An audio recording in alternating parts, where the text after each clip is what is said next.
Alô, alô. Pessoal, vamos então dar início. Okay, you guys, now let's begin our afternoon program in the main room, Social Reinsertion and Stigmatization. I'd like to invite our moderator, who besides being our moderator is also a colleague, André Luiz Grangeiro. Please come to stage. He's a clinical psychologist with a postgraduate course in mental health and post-graduation in traffic psychology. He specializes in chemical addiction, and he also is a professor and coordinator of a clinical psychology course. He also works as a supervisor of the international AT course in the platform Eureka Educando. So André Luiz Grangeiro will moderate this roundtable. So probably we will not have time for questions, but we will have interaction between the moderator and the panelists. So please, Grangeiro, you have the floor. I thank you for your words. Thank you very much. Congratulations for you guys, for you being here. I believe you make this Congress become even each year better. This theme of social reinsertion and stigmatization is extremely important so that for us to, we use my notes here, otherwise I will get lost and nervous. Please put on the first slide, please. I'll talk a little bit about this theme.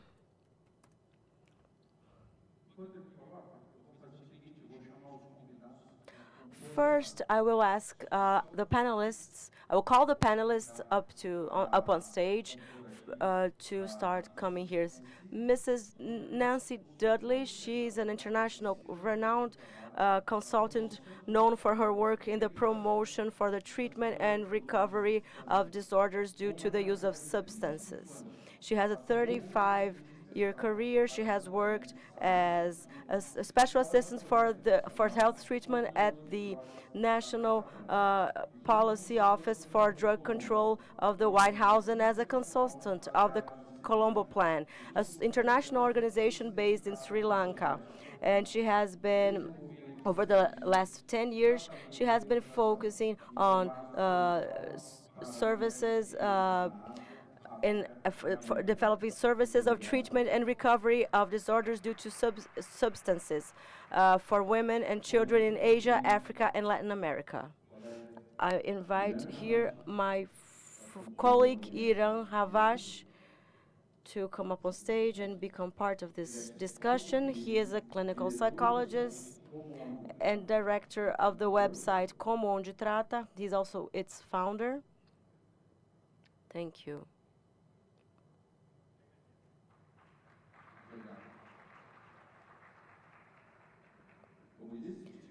As I said, he's a clinical psychologist, director of the website Como Onde Trata. He's the founder of the clinic Anos Luz in São Paulo. He has over 25 years of experience in the field of prevention and treatment and mental disorders. He specialized in life reorganization. He works as a consultant speaker and supervisor in mental health projects. And he is also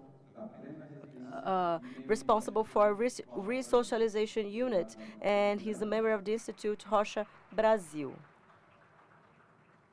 Thank you, Ira. I'd like to ask to come up on stage my colleague, Rogério Adriano Bosso. He's a psychologist. He's a PhD student from the Psychiatry Department of the School of Nursing of Ribeirão Preto. Thank you.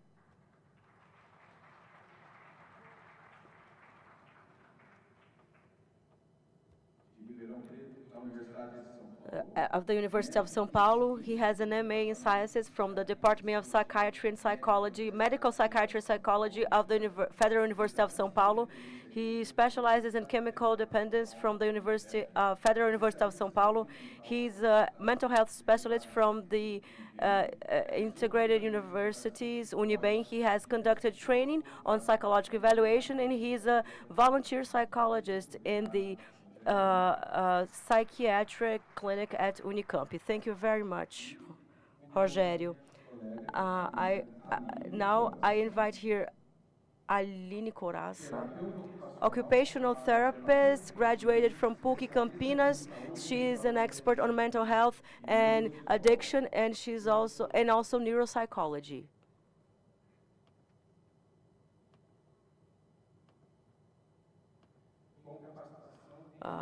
Trained in functional cognitive rehabilitation. She's part of the director of ABIAD, and she's a member of ABRAPTO, Brazilian Association of Occupational Therapists, and member of the Brazilian Medicine College on Lifestyles, CDMV. Also is a substitute in the State Council on Drug Policy. So thank you very much. I'd also like to greet. We had another participant, but she could not be with us. She had an issue in the U.S. and couldn't come.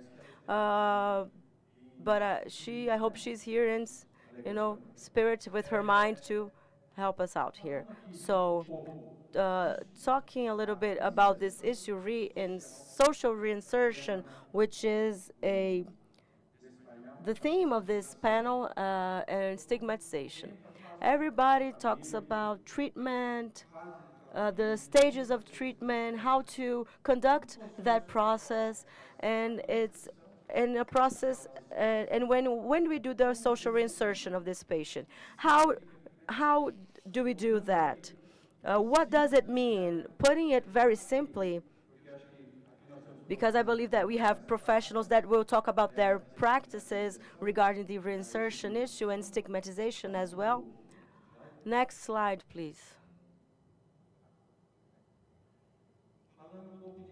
Now talking about reinsertion, basically addiction is reinsertion aims at reintegrating the individual in society. That's basic. How to do that?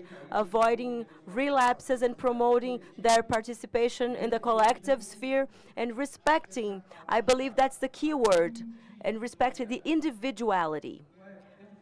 We have the collective, yes we do, but I believe the importance of the individual in the construction of their development with their health professional or therapist, I believe the results are better. That's what I wanted to discuss. And the issue of stigmatization is the process of labeling and stereotyping. Labeling and stereotyping. Okay, calm down, relax, breathe. Stereotypization, or discrimination of a person or a group. It's difficult to be undergoing a recovery, a social process, and you are stigmatized, not only from society, but your family or yourself, because this affects the individual. That's why it's important to understand that individual and equip that person to be prepared together with their professionals, and is able to know how to deal with these difficulties and how to deal with that in society, in one's family, and inside oneself. So to be able to discuss that and thinking about the cases of the professionals here, I'm going to invite Mrs. Nancy Dudley to give this opening talk in this panel, talking a little bit about her work. Thank you.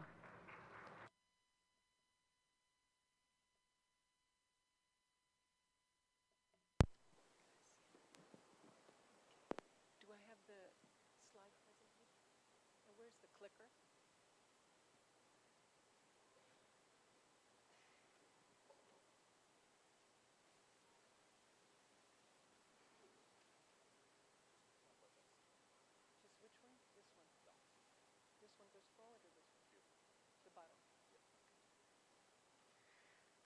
Okay, hello everyone. Thank you for that kind introduction. And my name is Nancy Dudley, and I am a person in long-term recovery from addiction. This past September, I celebrated 39 years of freedom from drugs.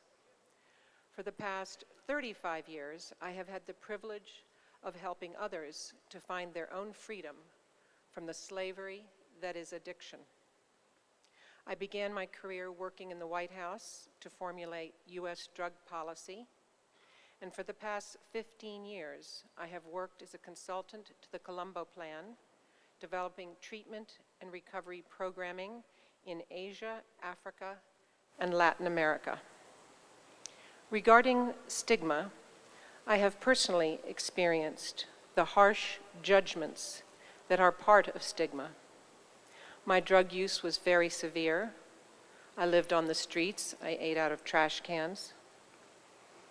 My drug use led me to jail and to fail at many treatment programs. But let me say this, there was no greater stigma that I experienced than that of the stigma which I directed towards myself. But I am not here today to talk about myself. I am here to tell you all a story about how a single training course called Recovery Allies is helping to address stigma in many countries around the world.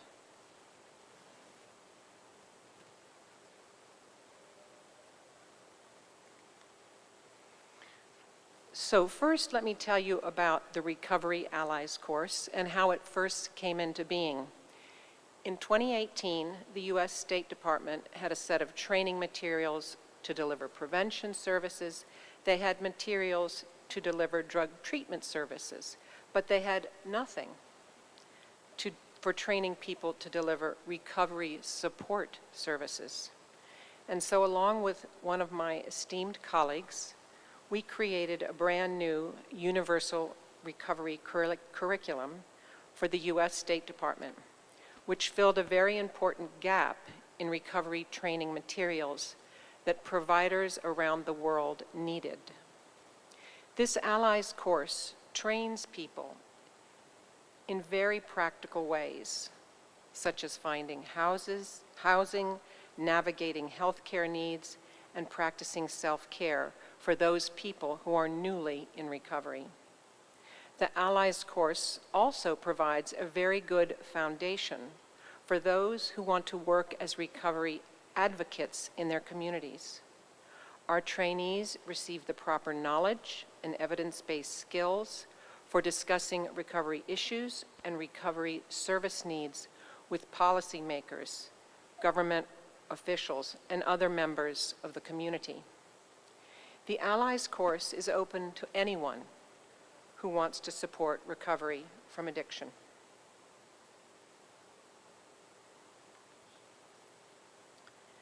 So let me say this once more. While many of our trainees are treatment professionals, you do not need to be a treatment provider or an addiction expert or have any special background to take this course. We are very proud that as of October 2024, the Allies course has been trained in Asia, Africa, and Latin America and has touched thousands of lives.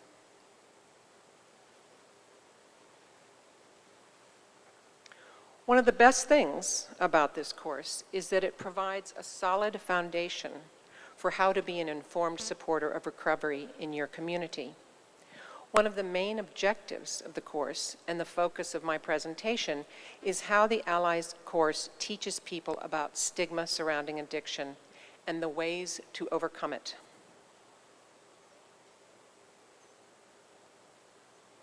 In the Allies course, we teach people about the various types of stigma, such as enacted stigma, perceived stigma, and internalized stigma. People judge themselves. They judge others through overt acts, and society as a whole can accept and promote negative images of persons who are suffering from addiction. Probably one of the most important things that we teach in the Allies course is about reducing stigma, and to do that, we tell people that the antidote to stigma is empathy. I'm going to repeat that sentence because it's so important. The antidote to stigma is empathy.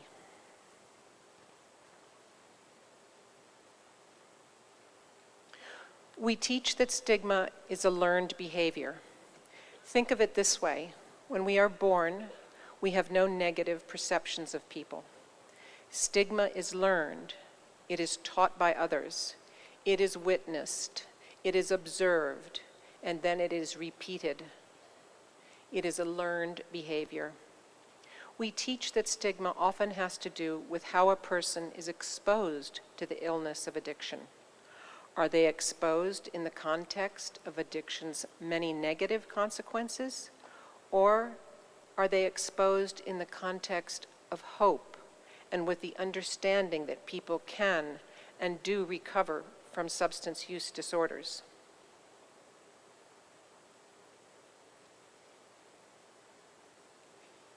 I realize that these slides are not translated into Portuguese, and I apologize for that, but I believe they will be at a later time, and so that you can upload this information yourselves. In the Allies course, we delve into the various ways that we can actually erase and uproot stigma. One of the best ways to eliminate stigma is to pay attention to the language that we use when we talk about people who suffer from addiction. We teach that it is important to focus on the person who has the substance use disorder, not on their behavior. We teach how very, very important it is to choose our words carefully and to place value on the person despite their addiction. In the Allies course, we emphasize that words and language have power, and that changing our language takes courage and awareness. We teach that changing our language is a way to personally and culturally close one chapter in our human history and to open another.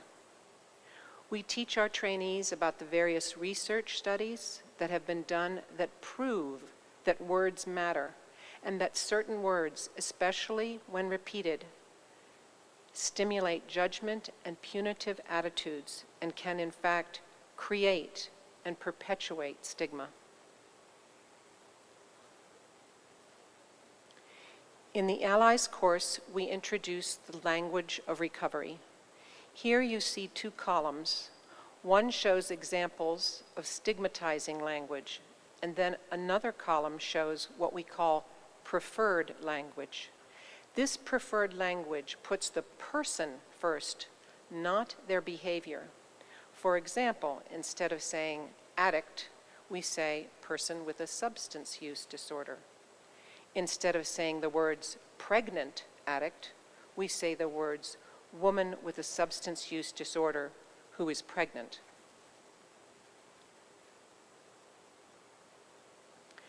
One of the places that Dr. Jones and I have trained allies is in Pereira, Colombia. Here you see where we trained a group of treatment providers about how to better support recovery in their patients. These photos show how our trainees engaged in a series of exercises to overcome stigma. We had them break into small groups and explore how language around addiction is used in their communities. We asked them to act out their ideas as a way of teaching others about stigma and to create their own charts of stigmatizing language and preferred language.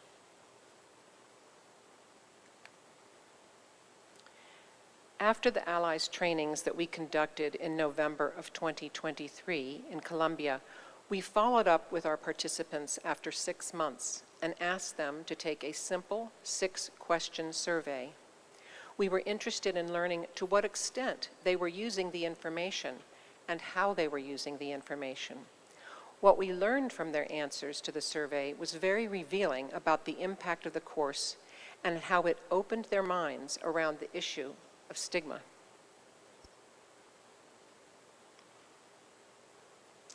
Here you see some of our quantitative results from conducting the Allies Training Survey. In the first bullet, you can see that we had a 94% response rate. The second bullet shows that 100% of our trainees were still employed at the same place as when they took the Allies course.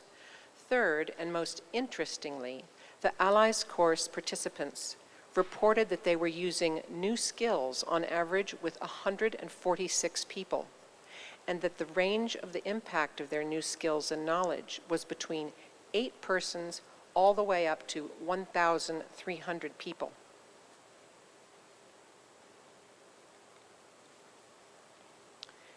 Now let's take a look at the survey's qualitative results.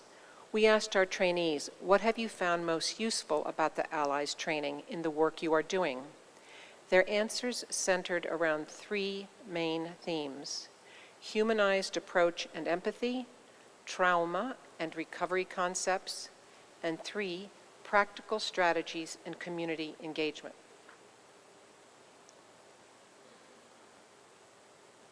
Around the first theme of humanized approach and empathy, their quotes from the survey were very powerful. Here you see 3 statements.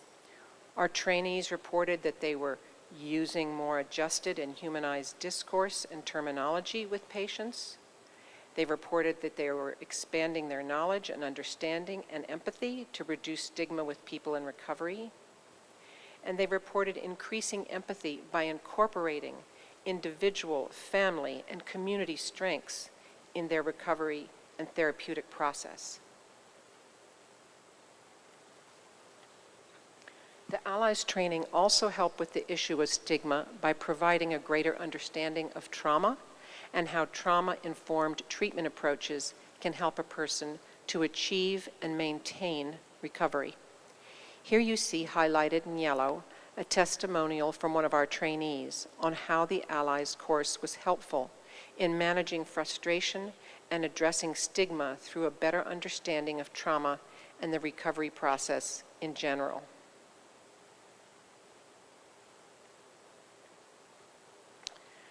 And finally, our Allies trainees found the training useful in the areas of practical strategies and community engagement. They spoke about how the training helped them to in turn help their patients to manage their daily recovery routines, including how to structure their free time and routines outside of the doors of the treatment program. To conclude, there are 2 important things to remember. First, stigma can be addressed through science-based training courses such as Allies.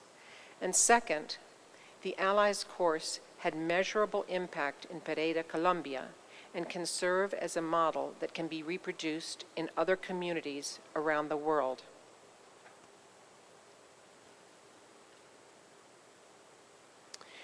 Before I close, I wanted to share with you one final slide about our newly launched Global Recovery Network. The Global Recovery Network is funded by the U.S. State Department, and it is supported by many international organizations, including the UN, the OAS-CCAD, the Colombo Plan, and the African Union. We launched the network this past June at an event in Greece, and we offer all kinds of information, virtual events, and materials to anyone interested in supporting recovery around the world. So if you are interested, please note the QR code here and join our membership.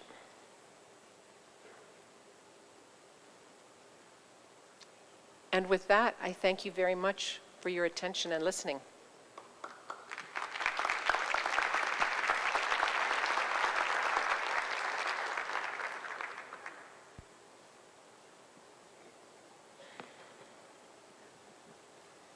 Thank you very much, Nancy. Os slides da Nancy vão estar depois todos traduzidos quando a gente sobe todos os painéis, não só no... Thank you, Nancy. The slides will be all translated and all the presentations will be at our YouTube channel. just to add. Thank you, Paulo. Let's continue. Now we're going to talk with Ian Bash, who's going to show his work. Thank you, Nancy. Did you scan the QR code? Not yet. I'll ask them to put it on the screen again at the end so that you can copy it, okay? Good afternoon. Good afternoon, everyone. As Mrs. Nancy said, I'm also a drug addict under recovery. I'm going to make you guys work a bit, okay? And here is my contact if you need to contact me.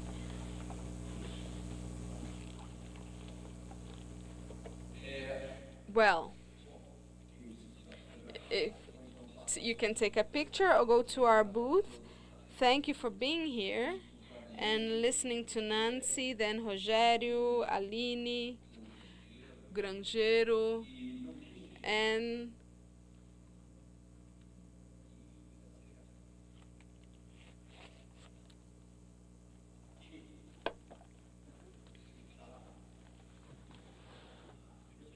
okay, it worked. Well, this is... Thank you, Paulo. This is my company, Anos Luz. I have a clinic. I'm a psychologist.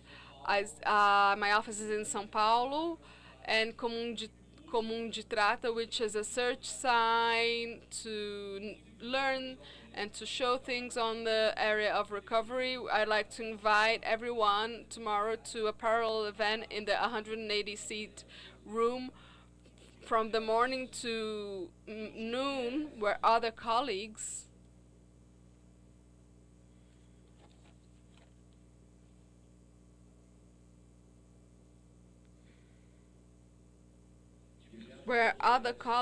will be participating as well. And we're going to talk about some practices and living experiences. And I came here to talk about this, living experiences and practices. Social reinsertion and stigmatization, or stigma. Prejudice, they work together. They walk one next to the other. If you are a person with drug addiction problems or has a disease due to the excessive use of psychoactive substances, who is crazy, drugged, completely drugged and crazy, you know, can notice the name, the heavy names. The kid of that woman over there, he's done. Oh, the family is so nice. The father is so nice. The mother is so nice. But their child, their daughter, they are not, you know, they're not on the right track. So any type of work you do at the beginning, where you have to admit a person, or maybe not outpatient treatment, but in depth because the person used substance heavily and destroy their life. Throughout the process, when you go back having contact with the society, when you're going to be reinserted into an environment, whichever it is, at home, at your neighborhood, work, or all together, you're going to be stigmatized. This is going to happen for sure. You cannot run. You cannot escape from stigmatization. So as Andrea put it nicely, I put here some concepts, and I searched for these concepts in the dictionary. Stigma is nothing more than a scar, a mark, a scar that is due to an injury, something that injured my life, something that is considered indignified and shameful, that is not within the normal standards, within of what the normal standards as per the concept of society. You have to be a good boy, you have to be a good girl, but you use too many drugs, so you have to listen to what I'm going to say now. You have to listen to what I'm saying. Now you have to endure this. You made your parents suffer. You made your wife, your husband suffer. Your siblings suffer. You destroyed the family. And it is true. I'm under recovery. I have been under recovery for a really long time. My recovery period is longer than my period where I used the drug. And it's very mild nowadays. But I still see stigma. Oh, so you were an addict. Oh, you're in the recovery. Oh, that's so nice, you know. That's cool. And you're in the classroom studying to be a PhD or a doctor. And the person says, let Iran say, because he has experience. You used it for a long time, right, Iran? And then you recovered. And then the entire class looks at you and will frame you. So it's something that really marked me and still marks me in an unconscious way, in the depths of my soul, by a simple looks. Even when I want to decide my life or something in my life, if something deserves to be in my life. For example, projects. I will procrastinate certain decisions, will not improve in certain sectors, and it kind of gets your mind messy. It messes up your mind. As it says, a mark or a deep scar, and it's something that it's indignified. It was shameful. I disgraced the name of the family. I disgraced the name of the family. Reinsertion. Well, since I stopped using it, since I've not been using for quite a while any type of psychoactive substance, since I'm not that disgraceful, since I now can have dinner with my family, since I now can have the key to my house, now I have to go back to having some type of action or result to be in the mainstream, this matrix, in this context. Again, the last word of the first sentence, again, it's a repetition and another repetition, again. You have to overcome yourself, overcome things. You lost too much time. I need to be reinserted, reconnected, a new placement, a new inclusion. I'm already included. I already caused so much trouble. I caused so much trouble. I caused trouble in every type of environment you can imagine, even with people under recovery, but I have to be reinserted, because if I'm not reinserted, I will go back to stigma, to being stigmatized. And when I do go through social reinsertion, I have to participate in a process. Someone will say, look, it's not that way that you have to do it. It's this way and this other way. Because this way you will be reinserted. That's the process. Sometimes a very assertive process, a loving process. This is how we're going to put you back in the context. And you're going to be a nice person. You'll be heard, you'll be listened to, even at a Thursday afternoon lecture. And for such social reinsertion, I'm going to participate in projects and services that are exclusive, specific to my case. A person from Rio de Janeiro with a 1-year-old child, with a labor market that left aside, that I'm going to go back into this labor market. Am I going back home or not? We'll talk about all this soon.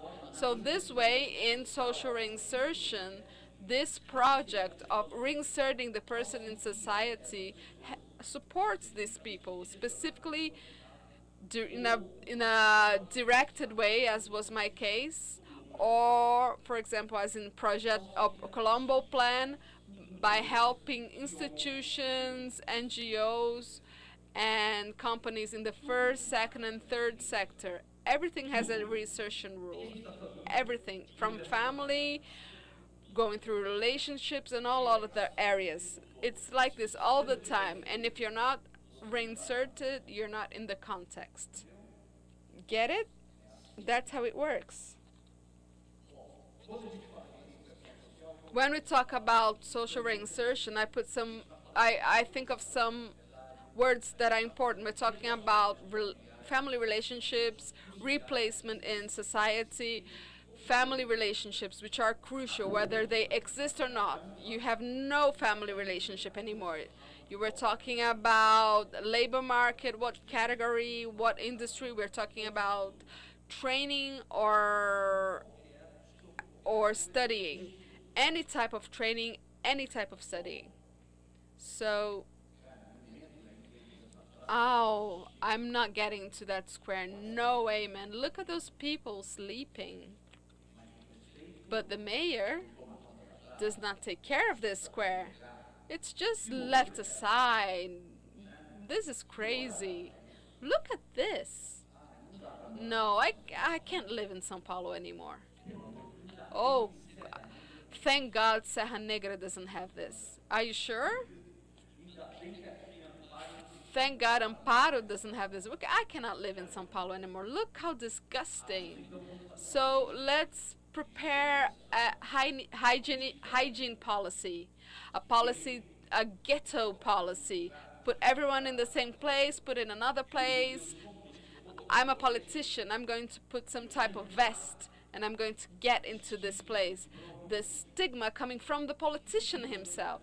And if it's not in the context, that's how it is. That's how our society works. For the vulnerable person, for the sick person. Oh, but he had a choice. He chose this. Look at the face of the person that made the choice with a revolver in his hand. I'm talking about the guy with the revolver that chose, that made the choice, that chose to have this profession. And for some people, the bad guy is the guy with the helmet and the revolver. And for others, depending on the stigma, the bad guy is the guy without the shirt on. And for other people, the bad guy is none. One is sick, so the one without a shirt can be the sick person, maybe labeled as a sick person, labeled as an addict that made the wrong choice that society forgot, such as the guy with the helmet. Women drinking. Oh, how ridiculous. Men is okay, but women? Women needs to have a style, you know? Women cannot, carry a glass. Look at the size of this glass. No. Wow, this is ugly. No, not my daughter.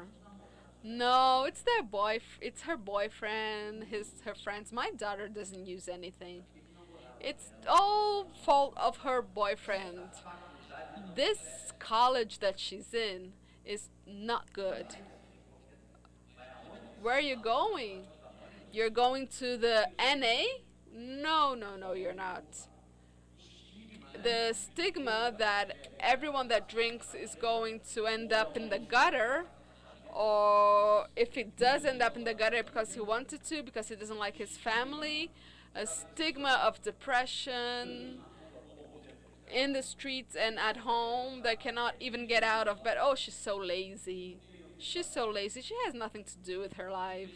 If she were working, she wouldn't be like this, nor he. That's what we listen to a lot. Stigma of the person that goes to college after a while, just after a while goes to college. The stigma of the person that is refining themselves. And the stigma inside a family of the person who has the problem, the issue. And the stigma of the one that has the problem who belongs to that family.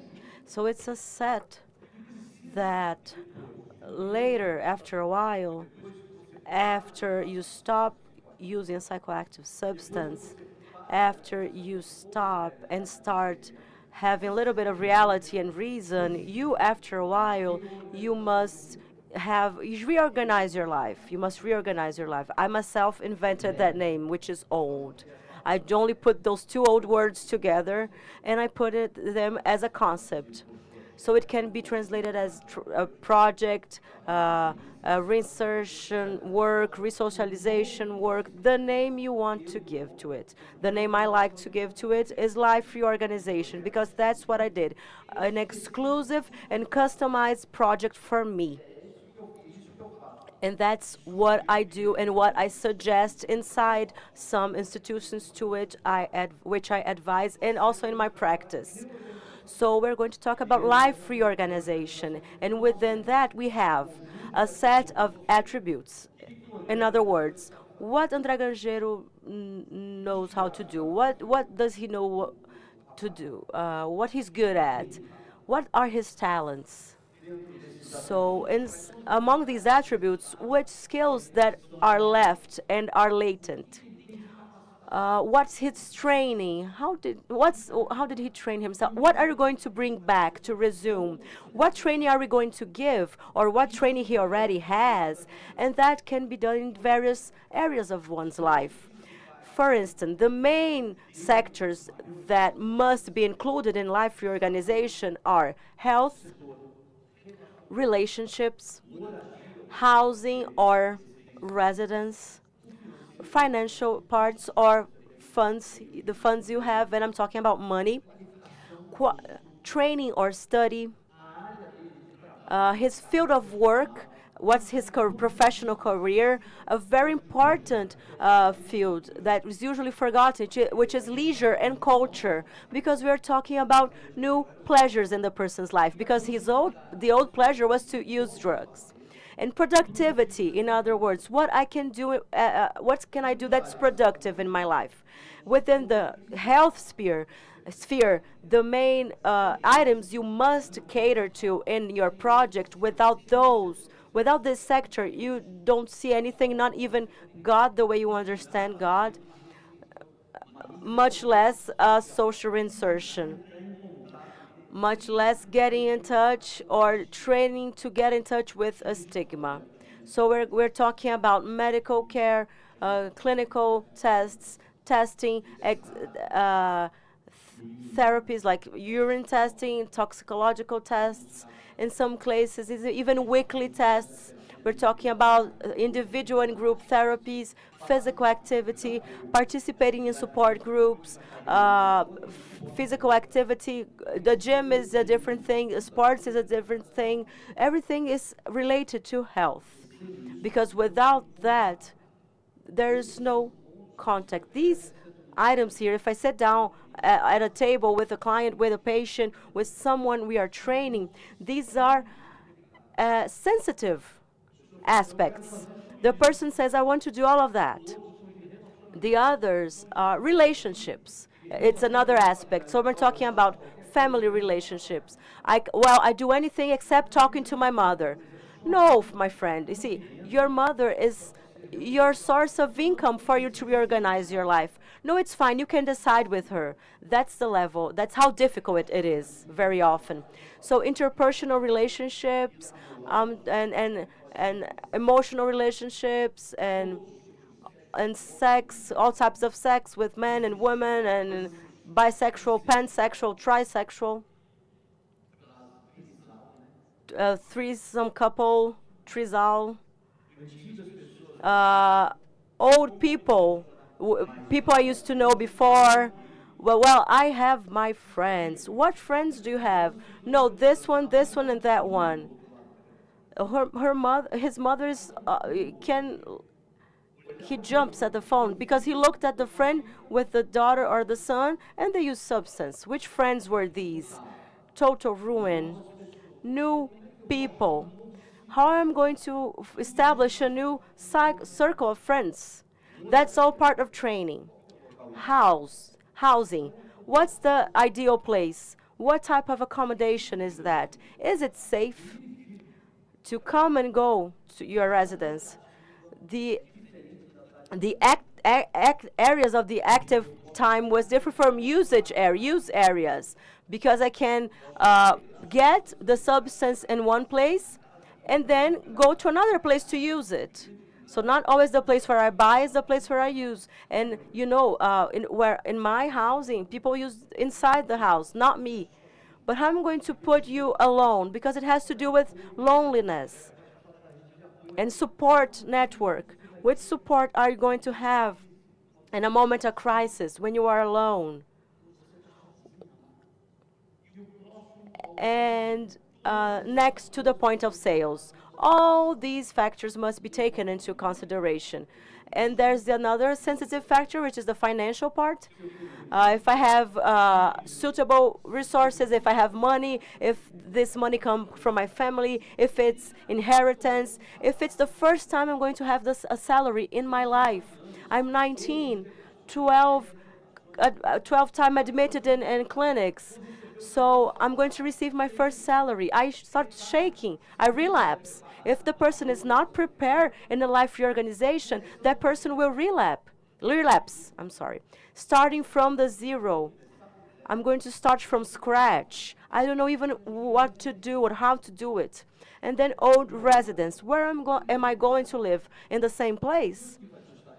How much will that cost? What's the price for that? Training. No, I didn't even finish middle school. So I need to go back to studying. I met a lady, she had started and not finished 80 colleges. And the other one spent 7 years trying to graduate. How do you start to talk with that person in a life reorganization program and tell her, you have to finish university? No, there's no way. There's no reorganization that way. You have to talk to that person. You have to help her organize herself. Resuming studying. Oh, I took 10 years to sit in a classroom. I couldn't sit down. I sat down and stood up, sat down and stood up. Or maybe I will change my training. I was an engineer, now I'm going to be a therapist. I used to work with lighting. This is my house, this is my house. A theater, lighting, that's what I used to do. And now I have a practice. How I make that, how I make out of it in my home. And what time am I going to study? Okay, I want to study, but when? If I have to work, if I have to earn money. As part of our life reorganization process, I have people who have never worked, who have never had a boss, have never heard that's wrong, that's not what's supposed to do. How am I going to say that? People are going to reject me. I cannot talk to them like that. Who they think they are to tell me what I have to do in my life? You have to deal with shame, resumption of the same work, and shame is involved, or maybe resuming in another sector, in another field, or maybe even people who choose another professional path. You are 45 years old, 4 adult children, you are a former cocaine user, and you can no longer continue to drive your truck, which was your passion. You can no longer be a truck driver because it has to do with drinking. What are you going to do? I need to find another job. That's what you're telling me, Rogério, but you're younger than me. I'm 60-year-old, you're younger than me, and you are telling me what I can't and I cannot do. The most important thing, in my opinion, because at a certain point, you tell the person, you're not going to use anymore from now on all of your resources to solve, to escape your reality or hide or conceal your feelings. That's over. You're no longer going to use drugs. And then an internal emptiness it's created in relation to what I know about what's my immediate pleasure. Either when the person is admitted to a clinic or when they stop using from day one. So then you need a paradigm shift. Okay, now you're telling me that I need to walk to have another source of pleasure. Watch Netflix. I do not like to watch Netflix. I'm hyperactive. I don't know. So you're saying all of that doesn't make sense. So in my opinion, creating a new way to feel pleasure is essential because I need to fill my internal emptiness. I need that urgently because I'm I'm a substance user and I cannot deal with any emotional stimulation. I'm not ready for that. So how long do I have left? Okay. It's very hot. My God, where's the air conditioner? It's so hot in here.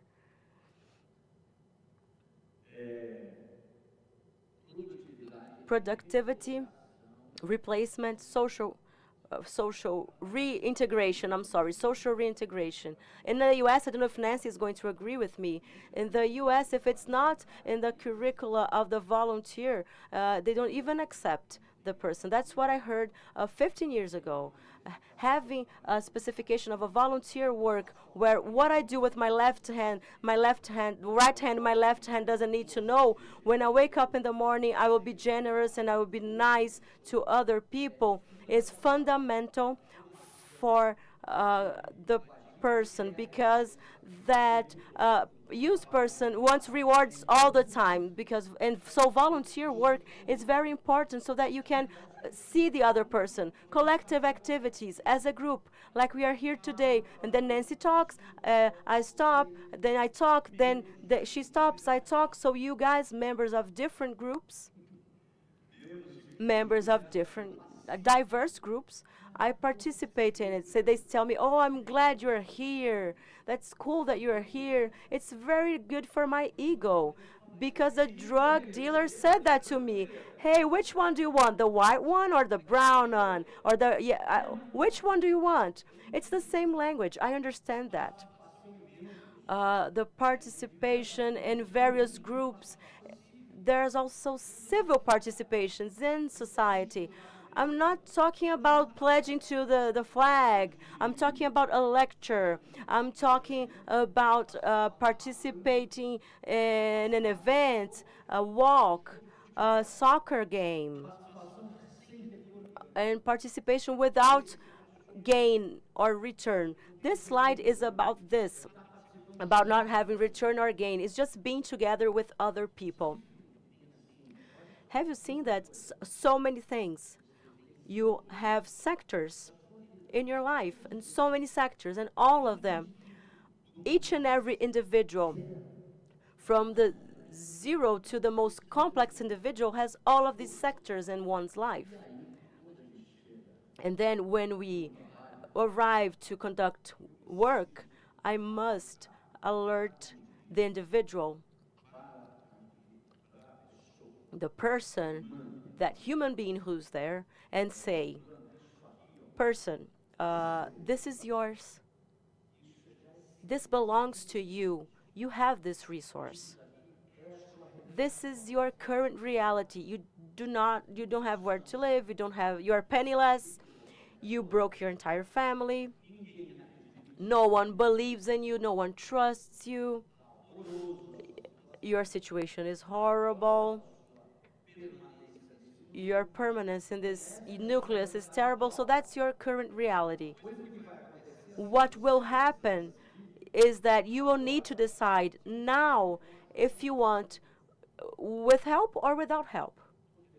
Because according to literature, which saved me, we began asking for help. Always, always. And you'll have my participation or not. You decide. It's up to you. This is the plan. The chances of this going wrong, it's big, but we will make it wrong together.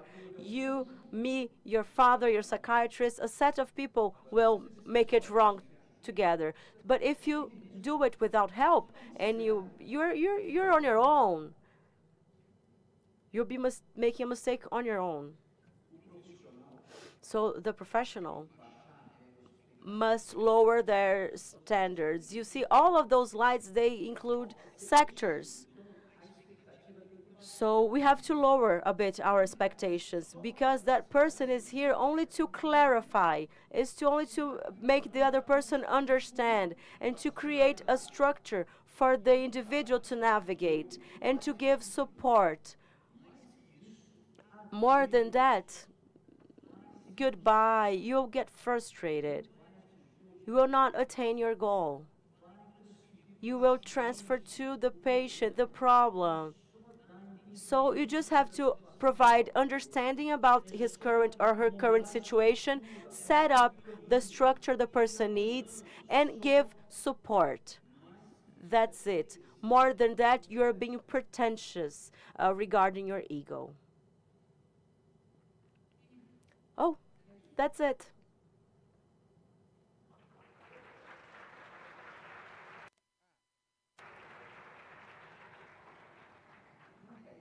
It's not always that's it. There's always something, some little thing left. Why is that all? Because as Garrincha said, used to say, you have to set things up. You have to make an agreement with Russo.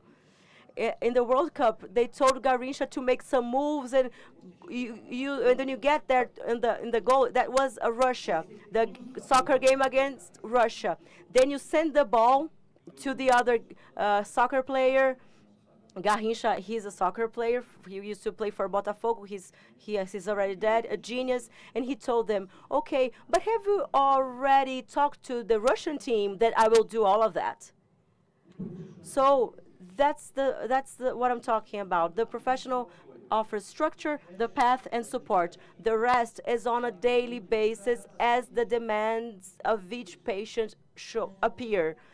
Because for the rest, it's only for today. Like every person with disorder, one day they wake up with a red pill, the other with a blue pill of the matrix, and they'll see the world in their own way. So it's important for you to offer support, empathy, and a safe environment. That's what I had to talk about. Life reorganization within a context of reinsertion to avoid. Of course, the stigma, people always stigmatize others, but we have to offer them tools. Thank you very much. Good afternoon. Please turn on the air conditioner. It's very hot. It's true. Thank you very much once more, Iram. It's very important, right, you guys? In this ninth conference gives us the opportunity to hear these panels and to have new information and knowing about the state of the art of what's going on among professionals and so that we can replicate and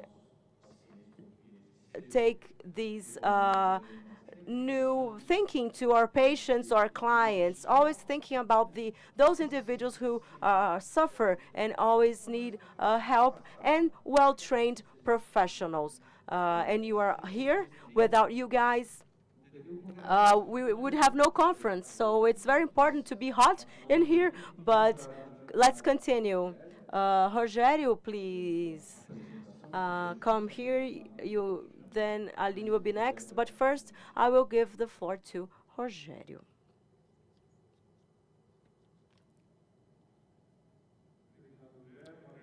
Thank you very much, André. Good afternoon to you all.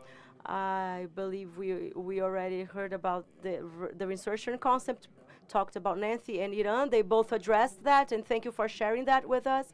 And I'm going to talk about a concept that is a new concept. Not everybody knows it, but it's being implemented and is being conceived as an intervention proposal, which is housing first. Housing first, that idea, I'm going to talk about it, but it means first residence. So it's an intervention that is aimed at this aspect, housing. So before I'd like to, as Andrea introduced me, I'm also conducting a research on social reinsertion. It's a survey regarding social support. When we talk about social support, what is it? In the literature, we usually find it more vaguely. People need social support.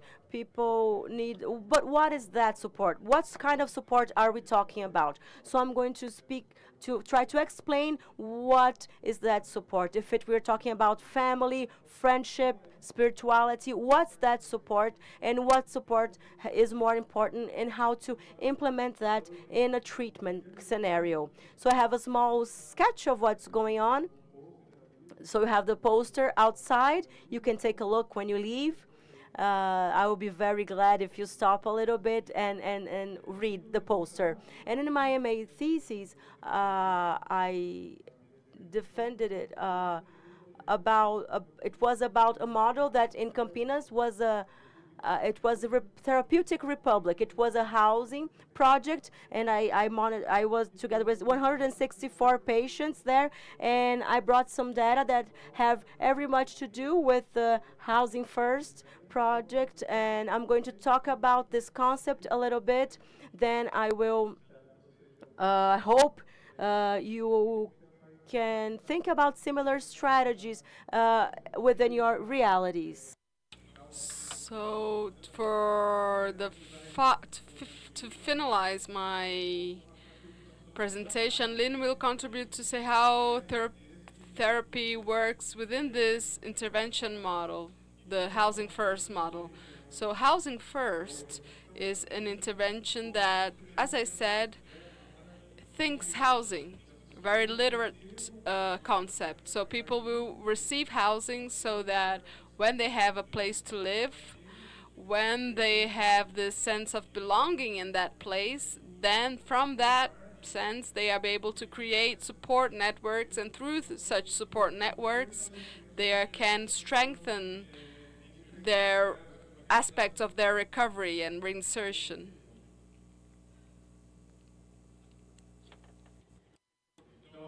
So Housing First is intervention that's going to think of serving the most vulnerable people living in the streets.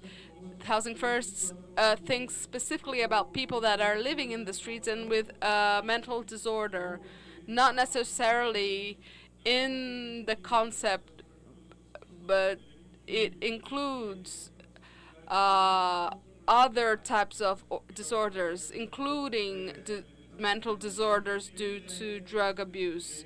But there are no prerequisites of being in withdrawal or anything like that. So the initial model of Housing First that we find in literature, international literature, does not demand full withdrawal for the person to be housed. Another work that I carried out in Campinas, Brazil, that's not how we conduct this concept. It was necessary to be 100% in withdrawal for the person to be in the house. So some authors, so the lack of housing, exposure of the person to risk situations will increase mortality, diseases, and obviously increases the possibilities of using some type of substance. That's, for us that work in the area, it's kind of clear that this lack of a house leads to these issues. And some authors prepared 2-year studies to understanding how the Housing First intervention actually impacted or influenced. Is it an idea that's worthwhile, that is worth investing on? Do people benefit from Housing First? So the authors here, Carrier Keast, and conducted this 2-year study in Canada, in Ottawa. I think it's that how I should pronounce it, I don't know, and compared it with groups that did not receive this type of intervention. And what were the results that they found? Well, that Housing First is associated to better stability in terms of housing. And in the research, she says, the author, that this improvement in housing, of course, if you have a house to live in, it will improve, but it is also related when you think about qualitative matters, the sense of belonging that the person has for that space. The person understands the space that it's a space that they that is a space of their own and where they have to share with others. So Housing First is also associated to the quality of life and the improvement of how the individual operates in society. That is, how he will build relationships, interpersonal relationships, and relationships with his support network as soon as he is housed. So it's also associated with better mental health, improvement, and reducing the use of substances. After 24 months, there was a significant reduce in issues related to mental health and the use of drugs. So social interaction and communitary interaction can provide resources such as emotional and social support, providing feelings of belonging and self-acceptance. And there were authors also, and it's important for us to mention this, that not everything is perfect. Then and did a group with other groups and said it doesn't make any difference if you use the housing first method or not, or use another method. There aren't that many different significant differences. It's important to highlight this. So this study is outside Brazil. They offered care, mental care, treatment, health care, treatment for the use of substances, and support from colleagues, occupational therapy, employment counseling, employment advisory and training in financial management, which is a very important point. Irang mentioned this a lot in his speech. We need somehow help these people to reorganize themselves in their different roles and functions that they will have. And the financial matter is one of it. Sometimes the person gets lost in this sense, and due to the use of the substance and engaging in the use of substance and the use of substance culture, your financial life will get very will be hurt, will be damaged, and sometimes the person has to start from square one again. So that's why they also receive this type of training regarding financial education. So they value that a lot, and they have the support also of occupational therapy. And the Housing First did not offer, but because they were sheltered, they were able to access the networks available at the community. It was not a specific offer, an offer created specifically by Housing First, but because they were inserted in community, they were able to access this support network. Also, they offered at this study a complement to the rent, and they paid a maximum of 30%, the individual itself, of the rent, and they were all connected to primary care, so they were inserted in the basic health care network to see if they had any clinical, psychological needs, basic needs of a human being. So they were inserted in the health network of the place, and they had access to treatments. They have treatments to methadone there, for example, and they had support in the sense. The caseworkers, the intense caseworkers, offered specialized support. So intensive caseworkers are social workers, psychologists, and people that work directly with the people that have problems with drug abuse. So these intense caseworkers had more than 3 years of experience in this area, and a college, a bachelor's related to social services. And that's important, that the people need to have at least the minimum knowledge that they should have and experience in the area so that they can support accordingly. So in this study, they will not select a person without experience, because if you here in the audience work with drug addiction and other disorders, you know how complex it can be. And if a person has no experience, she won't, be able to cope with it.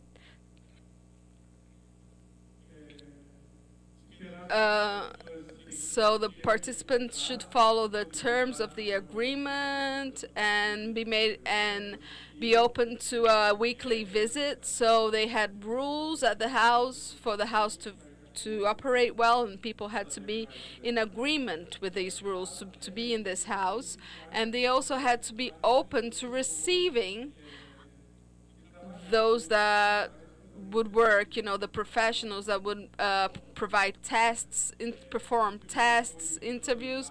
They were served with customized, individualized support of the multidisciplinary team, which included a multitude of professionals such as nurses, domestic economists, and also social assistants, counselors, family doctor also, and a psychiatrist, and some other professionals in the area. And health, the team also added at the phase of the project after this specific method, people that were experienced with addictions and mental health problems. We have several counselors that once were struggled with drug abuse and that somehow got out of it, received training, and have become counselors that with time were inserted in the service. There was also an administrative management which was specialized in psychiatric rehabilitation. So it's an ideal world. We definitely do not have this here. So we do as we can. That's a fact. We do as possible.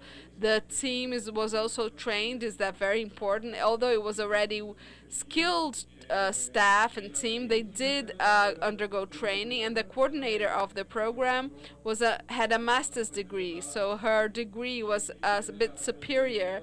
They had weekly meetings and were supervised monthly, which is another point which is very important and makes the difference. Just doing, and learning from peers is one thing, but having an actual supervisors with experience that is going to show us and help us regarding the way increases our chances of success.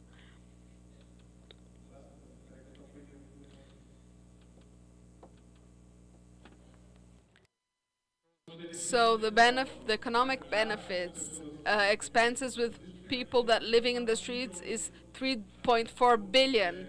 So the programs of Housing First showed that the costs with health, regarding this population, decreases when you have a Housing First intervention. Despite the intervention is beyond the intervention being cheaper, with a very reduced cost, you also save money in terms of the costs that you would have if you did not have this house. Health problems, crisis, relapses, emergencies of the hospital, general, psychiatric hospital. So with the intervention, you reduce the relapses, you reduce the crisis, consequently you will save money. Some points to be highlighted. So I think I already mentioned all of them. I want to show you now a Housing First house in Brazil. Because our time is short, I will prioritize Brazil's experience, of course. Here, so this was my master degree research, where my advisor was Dr. Crateiro, and we did this longitudinal study with 154 patients at a recovery house where people different from Housing First needed to be in a total withdrawal process, different from the Housing First in Canada. And it was a male-only house. It was not a mixed gender house. It was a male-only house, because today they have also female-only houses. And this study was done with men. So it's a longitudinal research with a monitoring of 6 months of these people. And so this study was carried out at the therapeutic Republic of the Father Haroldo Republic at the city of Campinas. This republic was founded in 2016, and I helped find the place, create and train the team, and screen the patients that would stay there. So it was founded in 2016, and from its opening in 2016 until May 2018, 164 men were admitted to this house. So this house was structured according to the general rules of a recovery home, which was inspired in the Oxford model. The Oxford House model works a lot with peers, what we have in the Alcoholic Anonymous groups. And we thought of this house with this idea of where we would have greater interaction, and that this matter of the peers would be something prevailing also. So this house will offer an environment that is free of all types of drugs and alcohol. That is, they have to be in withdrawal 100%. And at the time, I'm not there anymore. I went to other service to serve in other places. But at that time, in this house, it could lodge 15 men, and the operation of the house and the infrastructure were funded by the government of the state of São Paulo through the Recomeço program. So what were the requirements to be admitted? How were they admitted to the house? They have to have concluded a prior treatment.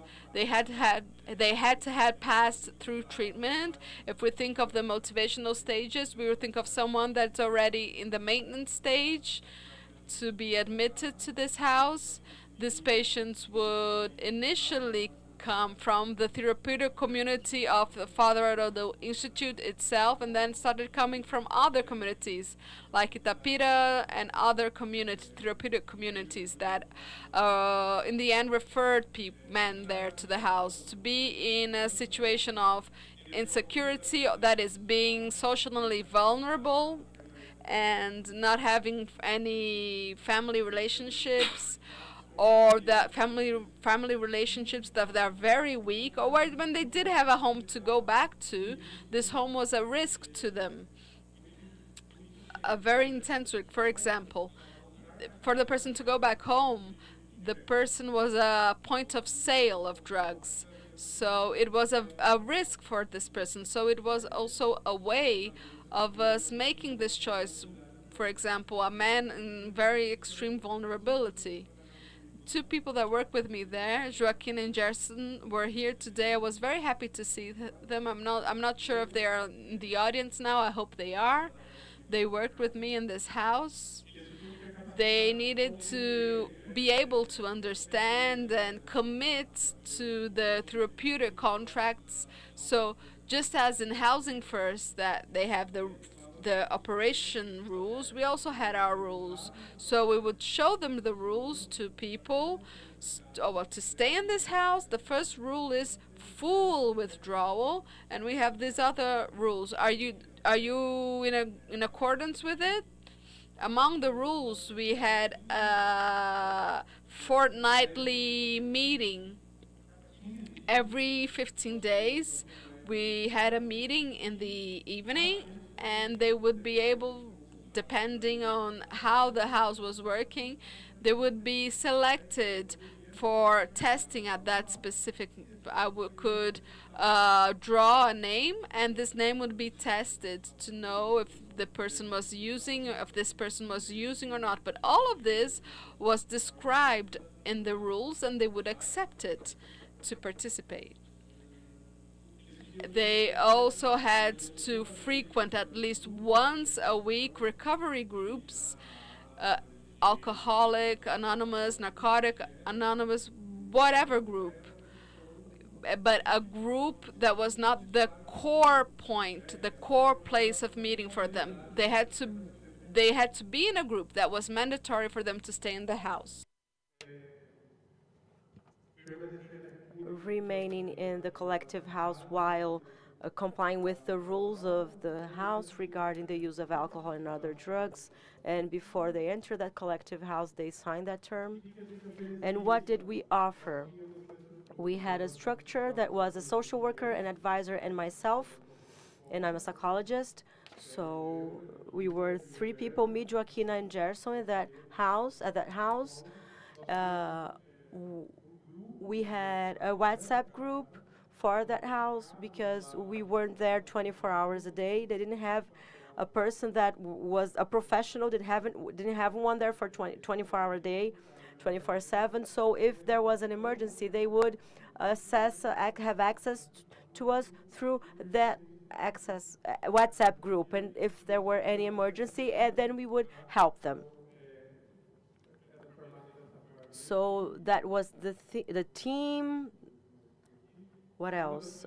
One of the main things, sometimes they already brought documents as they had been previously in other treatments. They brought their documents, but when they didn't, that was an important first aspect, to have them issuing new documents, because the idea of that house was not that they would live there forever. It would be they had 6 months to stay there. They wouldn't stay forever there. So the idea was, let's move on. You don't have eternity to be here, so you have to work and etc. So let's move, and then let's start doing things. So we offered also a employability service in which we discussed in groups how to create an email, how to write an email, how to write a resume, how to behave. For those who were already working, we had groups in which we discussed work-related issues, so relationship with their colleagues or with their bosses, how do we deal with those issues, and we had those groups, and we had those employment-related groups. I also had a partnership with some training schools, universities, so they could go back to school. And some of them did night school, literacy night school, and they were, when they were beginning their schooling, they went back to the adult education system, and they could then take on a professional training course. So that was the idea. We have to rush because time, the clock is ticking, and you have 6 months to stay here. Now Andre is rushing me here. 1 second. I think I will this slide, and I'll be over. I promise.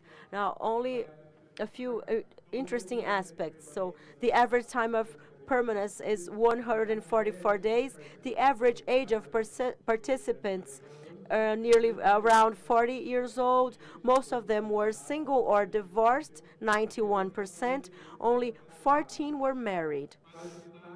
Nearly half of the sample had less than 8 years of schooling, so low schooling. And the last 12 months before they are admitted, 1/4 of these patients had consumed only alcohol. Nearly 10% of patients reported using only cocaine or crack. 1/3 used more than one illegal substance together with alcohol. Nearly 1/5 used more than one substance without alcohol. Most of them worked regularly, at least 4 months by the end of the data collection. So both formal and informal jobs I'm talking about, okay?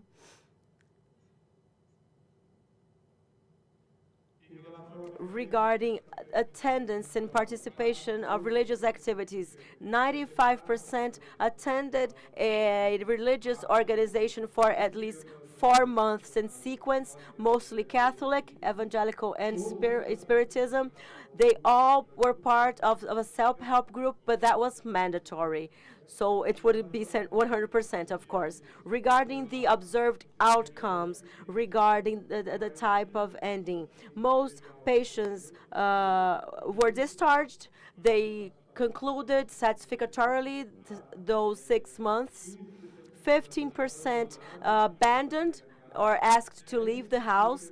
10% were administrative disconnected from the house because there was an issue, aggression or using inside the house, so that relapse inside the house was not an exclusion criteria that was mandatory. We managed it, but using inside the house, there was no conversation. You used inside the house, you were out.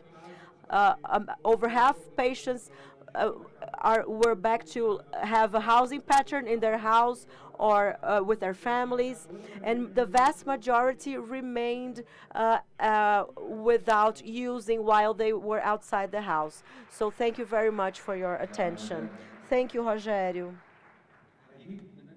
Okay, it's so rich. It's so many so much rich information, interesting practices, interesting experiences. So to close this panel with one more information, one more practice, especially regarding occupational therapy.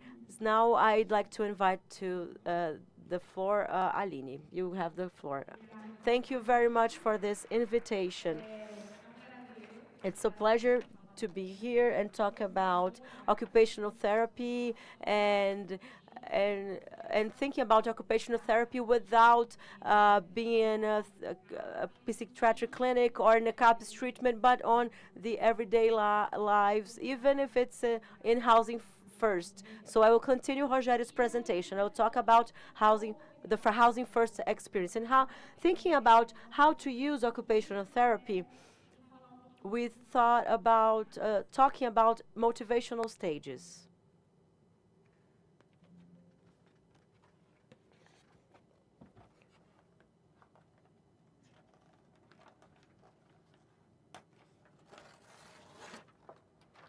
Okay. So Andrea introduced me. I'm an occupational therapist. I've been graduated for 22 years and over 10 years of experience in the field of disorder due to the use of substance. Today I have a private practice and I work with the Unicamp Psychiatric Infirmary. I don't have a statement of conflict of interest, and I'm the mother of Pipoca and Paçoca and my dogs. And I will talk about those motivational stages. I don't know if you know about it. In my short time here, I'll try to summarize. So what is important for us as health professionals and are essential? We must know which are those motivational stages, at what stage of treatment the patient is, so that we are able to intervene in a properly, so that that person feels motivated and engaged in treatment. As an occupational therapist, I will truly pay attention to that because I want that person engaged and motivated, not only to resume the roles that he has lost throughout the time he used substances, but for him to know that he can attain other roles throughout his life. So our ability as professional is to recognize these stages and try to ensure a successful treatment for this patient. So that must be our goal always. So the motivational stages, they are part of the trans-theoretical model of behavioral change developed by Prochaska and Clementi. So one curious information, we use those motivational stages, but it's also used in lifestyle medicine. So recently I became associated and I have been putting in practice a lot those pillars of this lifestyle medicine in my occupational therapy practice. I added these sectors of life, and Iran talked about so the areas of life we look at. Basic activities, instrumental activities, and advanced activities of a daily life. All of the things that are significant for them, everything he likes to do, all the occupations he does or he used to do are interesting for occupation. So these stages are divided into 5 steps: pre-contemplation, contemplation, preparation, action, and maintenance. Since at Housing First, patients are there for a certain period of time for reinsertion work, I'm going to pay attention to the first stage, which is pre-contemplation, and the last one, maintenance, because I cannot address all of the 5 today. So I will talk very briefly about what each one is, because I don't know if you know that, if you are familiar with that. Pre-contemplation is when a patient is pre-contemplative. He is reactive. He is not aware of the harm caused by the use of substances. Contemplation is when the patient starts to become aware of that harm and starts about thinking about the possibility of entering into treatment and of changing. Preparation is when that person intends to change. So from contemplation, he goes to preparation. So he intends to change. He starts thinking about practice and having concrete plans in his treatment, identify obstacles and triggers and strategies to overcome his situation. Action, that means being clear on relapses. So the implementation of strategies to fight that, how to manage crisis, and how that person addresses that inability. So we're going to work in practice on that during that stage. And maintenance, which I will also address, is continuous support, monitoring progress, adherence to treatment, development of strategies to prevent relapse. That's very important, and maintenance of healthy habits. So relapse here is not considered one of the stages, but it cross-cuts all these stages. And we must understand that it is not, so the change in behavior is not linear, so these stages are cyclic, and not always when there is a relapse, that patient goes back to the pre-contemplative stage. He can go back to the preparation stage and move on and continue. So, of course, I'm looking through the lenses of occupational therapy. So that pre-contemplation stage, looking at that patient who is resisting and is facing difficulties to become aware of the harm caused by the use of substances. What's my goal? My goal is to bring this patient to make that person become aware gradually.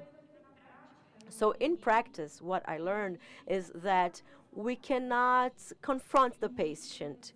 And that bond must be constructed, and that person must understand what is this disorder due to the use of substance. He must be psychoeducated, so work on psychoeducation, explaining that to that patient what stage of treatment he is in, what is pre-contemplation, why is he resisting, how can I work with him gradually. So Iram talked about the thing of patients having difficulty in ending their tasks, completing their tasks, especially academic tasks, and even difficulty in executing small tasks. So if I have a patient who is resisting to enter to that treatment, he must be able to gradually execute small tasks. For example, that person be able to set as goal for him to walk every day, or some physical activity, or or self-care, or shave 2 eyes 3 times a week, for him to be able to read 5 pages of a book. Realistic goals according to that person's reality, what that patient is currently capable of doing in a short period of time, so that I can establish a bond, and so that I can see he will be successful in executing those tasks. And also an emotion journal. I created that within the motivational stages to work in practice, because I believe in those, since I think about occupational therapy, and I have always worked in psychiatric hospitals, and when patients come and to an environment that's not a clinic, because I changed my goals as well, because he's not in a hospital, he's in a housing. So he's in a house. So I decided to add this journal, because in CAPES or the hospital, I want that person to have this emotions journal and to execute small tasks for that person to get organized. But I need to look at the practical side. That patient who is in the house, he's going to be reinserted in society and he must feel confident. So that emotions journal, it's nice because it's important to monitor the mood of that person. If he's feeling more anxious, at what time? Late afternoon, at sunset, he gets more anxious. He wants the drug at that. What's the chances of him relapsing at that time? So what are the chances he will relapse? So that person must know which are the triggers that will make him want to use. Is it passing by a place where he used to use? How can we work with that in an individual manner with these patients? And as an occupational therapist, I must think through that lenses. So thinking about housing first as a group, because in that group, patients will be at different motivational stages. So I must think about that, and also have to work with them individually, because each one has a routine, has one interest, one different interest, and one skill, their skills, individual skills, their schooling.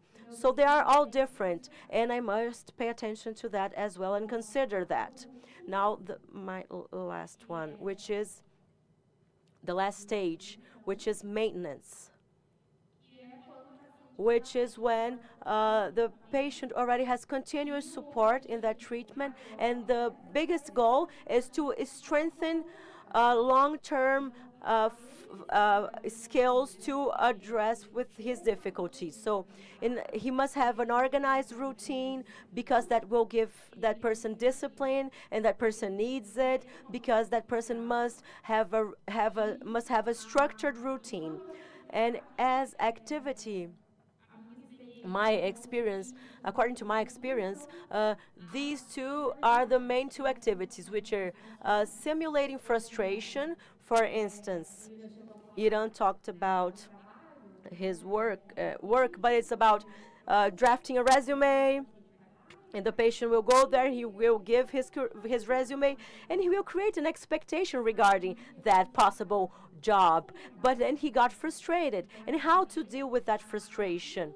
So bringing reality for that person to deal with. So how to deal with that situation, because many are not ready for that yet. And when that person is employed and he faces a difficulty with a colleague or with his or her boss, so that person must learn those skills and also continue significant activities inside the person's organized routine. So me, as an occupational therapist, I must pay attention to that. I must think about the occupations he executes or she executes, in thinking about that not idleness. You cannot give anything or everything for that patient to do. It must be meaningful for that patient, because if it's not, he will not do. He will do it for a week and then fail, and then things will not work. So it's important to think about gradually constructing, gradually building, and to train social skills. And to conclude, the practical implementation. So in the routine of this patient in the housing first, we have constant self-evaluation that you conduct with the patient, the self-assessments, this frequent self-assessment, identifying the stage where he's at, always remembering that he can transit from a stage to another, establishing clear targets that need to make sense to the patient, needs to be a target that's within his reality. We cannot think of absurd things Otherwise, this patient will not be able to reach a target if it's absurd, out of his reality. Division of stages into smaller periods to make them more reachable, developing coping strategies, creating support systems. So who can this patient count with? And this is important because sometimes this patient has no family relationship at all. Who will this support to this person? Who will be this protection factor to this patient? Open communication between professionals with the patients and the patients inserted in this house, incorporating healthy and pleasant activities in his or her in his routine, participation in support groups, as mentioned here before. And we know that there is scientific evidence that it's a successful treatment when you have that. Recognizing alert signals. So to what extent are we able to identify with the patient crisis situations that might come up? So that's why working with emotions journal is very important, and also that this patient gets to know oneself and when a trigger might be activated to a certain situation. Monitoring and constant adaptations, and celebrating all achievements, no matter how small they are. So here is the book I launched last year about therapeutical occupational therapy and the disorder due to the use of substances. Each chapter talks about a specific intervention in public health that serve this population and the practice of the occupational therapist, because techniques and theories are spoken of a lot, but many times practice are not published, especially within occupational therapy, which is being recognized to help with neurodevelopmental disorders. But neurodevelopmental disorders are also a risk to those who might use substances. And I dedicated this book to my father, who was an alcoholic and died due to the use of alcohol, and he had an esophagus cancer. So it was a book that was organized in a very caring way. Thank you so much.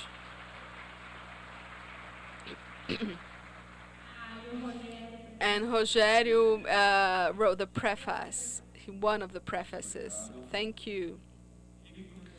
That's very enriching, right, guys?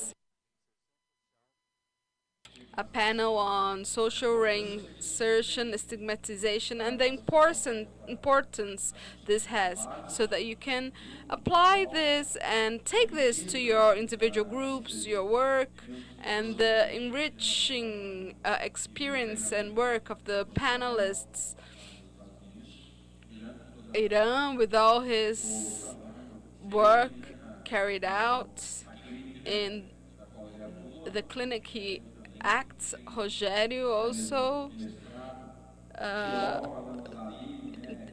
Aline complementing, and our international panelists, and all TO, that is occupational therapy, complement. It's important to emphasize this, that all the counselors or nurses, everything has to be together, because reinsertion is doing things in conjunction. I always like to say that leave the patents aside, let's look at the subject, let's look at that individual.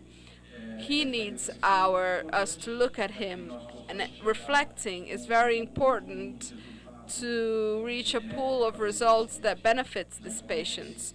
Once again, we conclude the link, we end the link of this panel. Thank you so much for